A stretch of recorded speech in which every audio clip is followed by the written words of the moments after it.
من عند انفسکم، کہہ دیجیے یہ تمہارے اپنے نفسوں کی طرف سے آئی ہے، تمہارے اپنے کیے کی وجہ سے آئی ہے. تو اس سے کیا پتہ چلتا ہے؟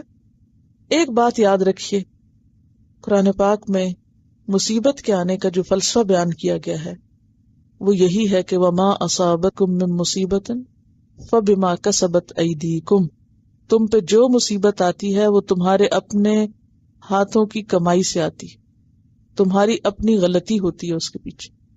لیکن عام طور پر ہم مصیبت آنے پر کیا رویہ اختیار کرتے ہیں؟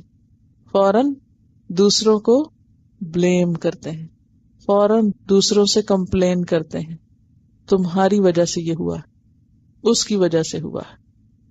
بعض اوقات کسی ظاہری سبب کی وجہ سے، اور بعض اوقات ظاہری سبب کوئی نہیں ہوتا، صرف توہمات کی وجہ سے. ظاہری سبب کی مثال دیجیے، خود غزوہ احد ظاہری سبب تھا، وہ جگہ چھوڑی تھی، نافرمانی ہوئی تھی تو ٹھیک ہے، ہو گئی شکست، یہی وجہ تھی نا.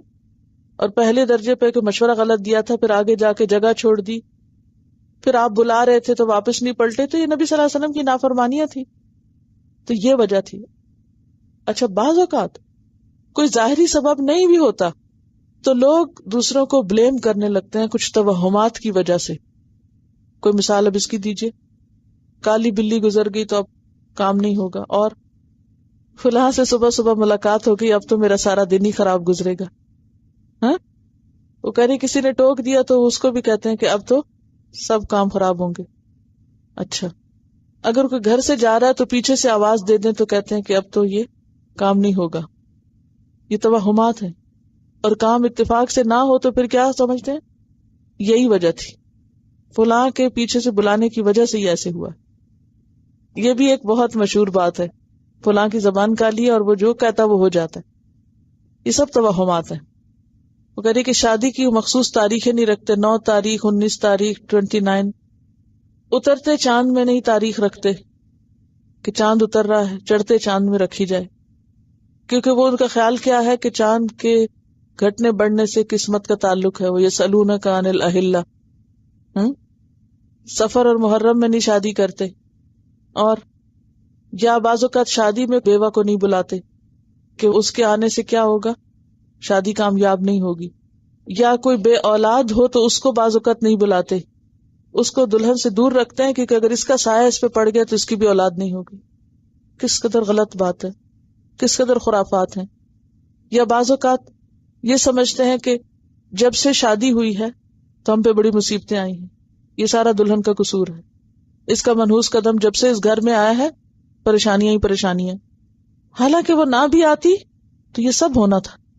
تو یہ دراصل شیطانی خیالات ہوتے ہیں جو شیطان دل میں ڈال کے انسان کو اللہ سے اور بندوں سے بدگمان کرتا ہے. مصیبت کا فلسفہ کیا ہے؟ قرآن کیا بتاتا ہے کہ جب بھی مصیبت آتی ہے وہ تمہارے اپنے کسی قصور کی وجہ سے آتی ہے. وَيَعْفُو عَنْ كَثِيرٍ، اور اللہ تعالیٰ بہت سی چیزیں تو ویسے ہی معاف کر دیتا ہے، تمہارے گناہوں کو درگزر کر دیتا ہے. اب آپ دیکھیں جنگ احد میں کیا ہوا، مشرکین خود ہی چھوڑ کے چلے گئے، حالانکہ ان کے لیے سنہرا موقع تھا کہ وہ سب ختم کر دیتے اور مدینہ جا کے لوٹ لیتے، لیکن ان کو معلوم نہیں کیا ہوا، ان کے دل میں اللہ نے ایسا رعب ڈالا کہ وہ سب کچھ چھوڑ چھاڑ کے واپس مکہ چلے گئے. یہ اللہ کے کرنے سے ہوا، ورنہ اللہ تعالیٰ سزا دینا چاہتا تو اس سے آگے بڑی سزا دے سکتا تھا، اس سے زیادہ نقصان ہو سکتا تھا. فرمایا کل ہوا من عند انفسکم،